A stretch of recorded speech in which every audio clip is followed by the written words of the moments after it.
Hello नमस्कार सभी का स्वागत अभिनंदन लक्ष्य क्लासेस के ऑनलाइन डिजिटल मंच पर और मैं नागविंद्र सिंह राणावत एक बार फिर से आप सभी लोगों का स्वागत अभिनंदन करता हूं आज के हमारे इस सेशन में, जिसमें आज हम बात करने वाले हैं ईओआरओ भर्ती परीक्षा की तैयारी करने वाले जितने भी मेरे प्यारे विद्यार्थी हैं उन सभी लोगों की तैयारी के लिए। यानी अब आप जॉब के साथ पढ़ाई कैसे करें, आप लोग मान लीजिए कोई जॉब करते हैं और उसके साथ आप तैयारी कैसे करना चाहते हैं, तो उसको लेकर के ये आज हमने सेशन प्लान किया है। सिलेक्शन का एक मास्टर प्लान है आप लोगों के लिए।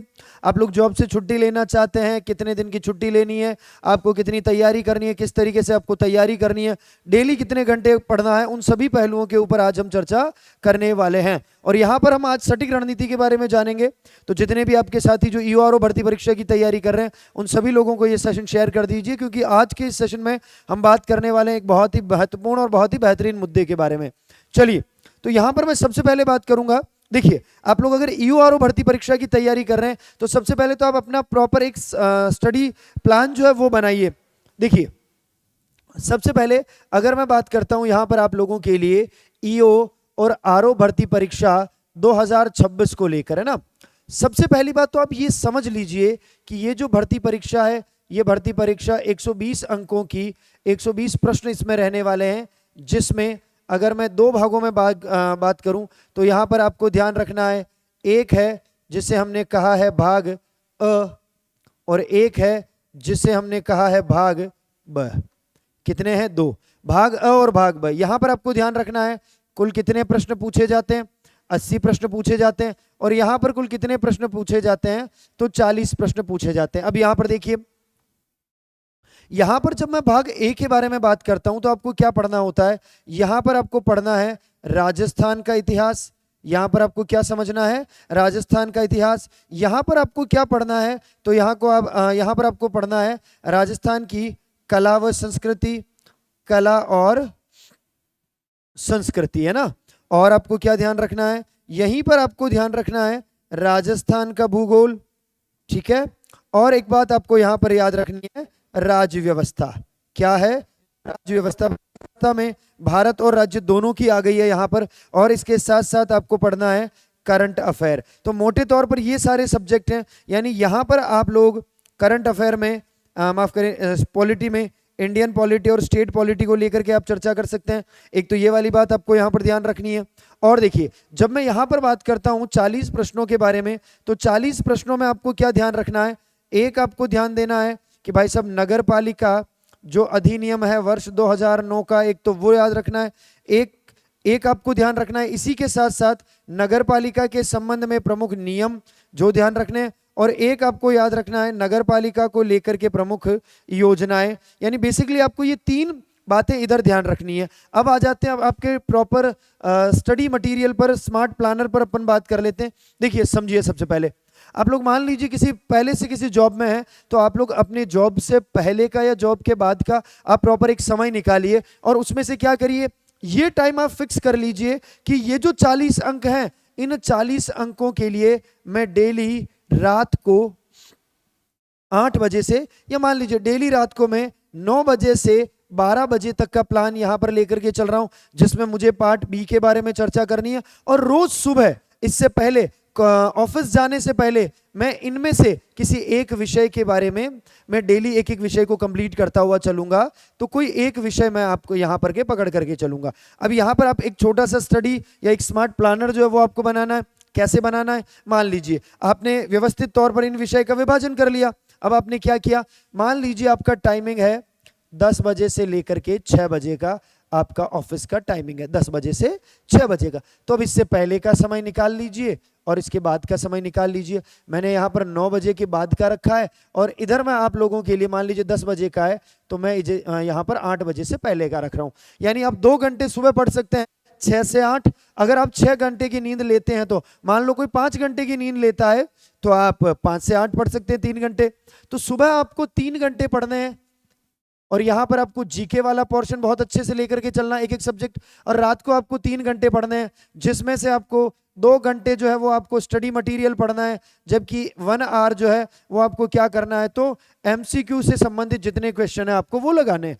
अब आपके मन में डाउट आ रहा होगा सर इसके अलावा और हम क्या कर सकते हैं। इसके अलावा आपके पास प्रॉपर एक ईओआरओ की जो किताब है ऑफिशियल, जो किताब है जिसमें प्रॉपर जितने भी धाराएं लिखी हुई है वो बताई गई, आप एक तो वो ले लीजिए। साथ साथ आपको जो भी मार्केट में किताब बढ़िया लगती है आप वो ले लीजिए। वहीं पर अगर मैं एप्लीकेशन के बारे में बात करता हूं, है ना, वहीं पर अगर मैं एप्लीकेशन के बारे में बात करूं, अब देखो, वहीं पर अगर मैं एप्लीकेशन के बारे में बात करूं तो आप देखिए हमारा, आप लोग यहां से एप्लीकेशन परचेज कर सकते हैं।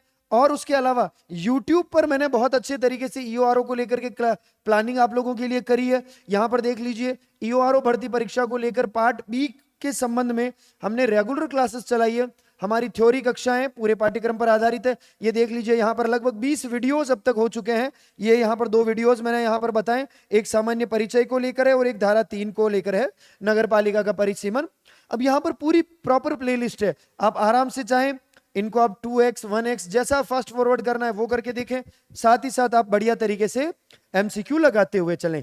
तो आप लोगों को क्या करना है, आप लोगों को प्रॉपर अपना एक टाइम टेबल जो है वो सेट करना है, यानी आप लोगों को एक टाइम टेबल सेट करना है। अगर मैं बात करता हूं खास तौर पर उन लोगों के लिए जो लोग किसी ना किसी नौकरी में,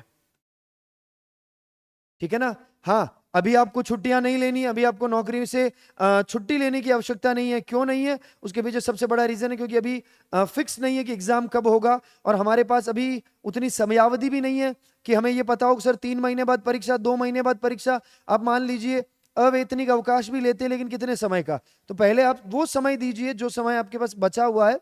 उसके बाद अगर आपके पास समय, अब मान लीजिए वैकेंसी आ जाती है, आपको लगता है सर 2 महीने, 2.5 महीने, 3 महीने, फिर आप 3 महीने का अवैतनिक अवकाश ले सकते हैं। उससे पहले आपको तनाव नहीं लेना है। पहले देखिए टाइम टेबल के बारे में बात करें तो एक तो आपको अपना टाइम टेबल जो है प्रॉपर वो ध्यान रखना है कि भाई सर ये हमारा टाइम टेबल जो है ये तो है हमारे टाइम है ऑफिस का। तो पहले तो मैं आपके उस टाइम के बारे में बात कर लेता हूं। ये देखिए, ये मैंने आपका यहां पर टाइम जो है वो यहां पर मैनेज कर दिया है। मान लीजिए 10 से लेकर के 4 तक,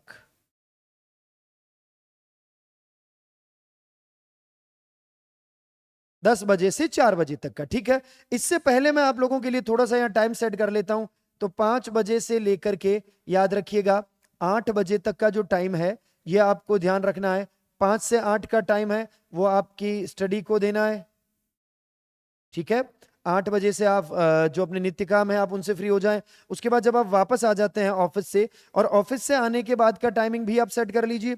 मान लीजिए आप ऑफिस से 4 बजे के आसपास आ जाते हैं, 6 बजे के आसपास आ जाते हैं, मान लीजिए 4 ना सही, अगर मैं आप लोगों के लिए यहाँ पर 6 कर देता हूँ कि आप लोग 6 बजे आ जाते हैं, ये तो स्कूल का टाइम है, चलिए आप 6 बजे आ जाते हैं। तो 6 बजे आने के बाद आपके पास 9 बजे से लेकर के 12 बजे तक का समय बचा हुआ है, और ये समय भी आपको किसको देना है, आपको स्टडी को देना है। अब इनमें से आप सब्जेक्ट बांट लीजिए। यहां पर अगर आप बात करना चाहें तो यहां पर हम चीजें देख सकते हैं पार्ट बी को लेकर के, ठीक है, और यहां पर आप स्टडी कर सकते हैं पार्ट ए को लेकर के, है ना। एक एक विषय को आप बढ़िया तरीके से करिए, और यहां पर आप इसे 3 चरण में देखिए। एक स्टडी मटेरियल को लेकर के, एक आप ये देखिए पुरानी परीक्षाओं में जो है वो किस तरीके से क्वेश्चन पूछे गए, यानी PYQs, और उसके साथ साथ आपको MCQ लगाने हैं, और एक टाइम आपको अपने रिवीजन पर देना है। सेम यही पैटर्न इधर पे फॉलो करना है आप लोगों को, है ना। जो पैटर्न मैंने इधर आपको समझाया सेम यही पैटर्न आपको इधर भी फॉलो करना है, इसमें भी कोई दिक्कत वाली बात ही नहीं है। यानी प्रॉपर स्टडी मटेरियल ले लीजिए, PYQ MCQ देखिए, और इसके साथ साथ आप लोग अपना रिवीजन जो है वो रिवीजन भी देखते हुए चलें। अब रिवीजन कैसे करना है, क्या स्ट्रेटजी उसकी रहनी चाहिए, हम उसके बारे में भी बात करें। इसके अलावा एक हमारे पास दिन बचता है रविवार का। किसका है, रविवार का। तो रविवार को आपको बिल्कुल परेशान होने की बात नहीं। ओवरऑल जितना पड़ा है, यानी मंडे से लेकर के सैटरडे तक का, तो जितना भी ओवरऑल आपने पढ़ा है उसका आपको क्या करना है, तो उसका आपको रिवीजन करना है ओवरऑल, और जितना हो सकता है उतना आपको MCQ लगाना है संडे के दिन। बाकी समय आपको खुद को फ्री रखना है ताकि स्ट्रेस ना आए, और उसके बाद आपको काम करना है। तो ये एक ओवरऑल हमने तैयारी के बारे में बात कर लिया। यहां मैं आपको प्रॉपर तरीके से बता चुका हूं। आप लक्ष्य क्लासेस के YouTube चैनल पर जाएं और वहां से फ्री सारी कक्षाएं जो है वो देख सकते हैं जो अभी YouTube पर चल रही है वो। इसके साथ साथ क्लियर है। चलिए, तो उम्मीद करता हूं आज का सेशन बहुत बढ़िया रहा होगा। आपको तैयारी कैसे करनी है EORO भर्ती परीक्षा को लेकर, इसको आपका विजन थोड़ा सा क्लियर हुआ होगा और आप लोगों के लिए चीजें क्लियर रही होगी। इसी जोश और इसी उम्मीद के साथ फिर मिलेंगे किसी नए सेशन में। Thank you very much. जय हिंद, जय भारत।